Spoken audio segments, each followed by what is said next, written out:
Marisa DeMarco's series In the Dark is a good old-fashioned blood boiler. It tells the story for KUNM listeners of streetlights in Albuquerque's International District. In places, there are more lights off than on, and her reporting raises serious questions about oversight of both the city and PNM, the public utility responsible for the vast majority of those lights in the International District. Marisa, thanks for being here. People in the International District, you've reported, have been screaming about this for decades. What's going on? Yeah, so there's a problem with broken streetlights in the International District, but there's also problems with no streetlights. There's areas where there's just not any poles even.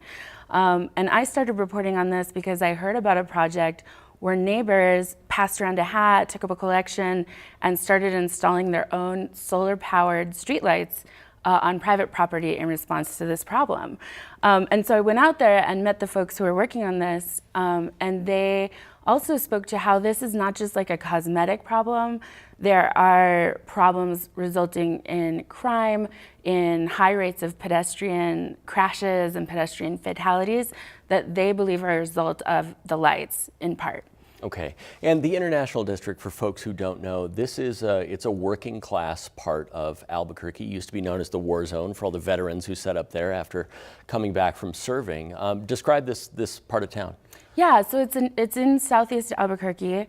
It does have lower incomes than elsewhere in the state. It has the largest African American population in the state, one of the largest urban Native American populations. It's more Hispanic than all of the neighborhoods surrounding it. And it's also the place where a lot of people who come to the country as refugees or migrants begin, is in the International District. Okay, and as we were talking before we started the interview, it's not a place that's sort of a center of political power. They don't have a lot of or a very strong voice is maybe a better way of saying it. Yeah, I think one of the misconceptions that I had when I started this story was that maybe people just hadn't been contacting public officials about this problem, and maybe didn't feel like they had access to their representatives. That is wrong. The people have been sending emails to mayors, city councilors, to PNM, like they've been on it for years trying to get this addressed. Okay, and you and the team at KUNM looked at a 5-year period to sort of analyze what the results of not having enough streetlights on or not having streetlights on or in certain locations. What did you see? How is this playing out?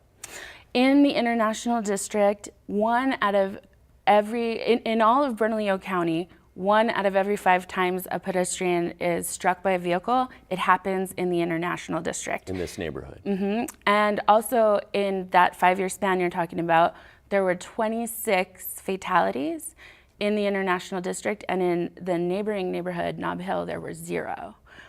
So we're seeing in the data, which we really fought hard to collect from various sources, we're seeing big disparities in the way that this plays out in these areas. And there are other factors too that are systemic, like crumbling sidewalks, like streets with really high speed limits, in addition to the lighting issue. Okay, and one of your team members had pointed out in the reporting that these are people who don't own cars at the same rate as a lot of the other part of the city. They're more prone then to walk, to take public transportation, that sort of thing. So these are people who are out walking to do all the stuff that many people just hop in the car and do.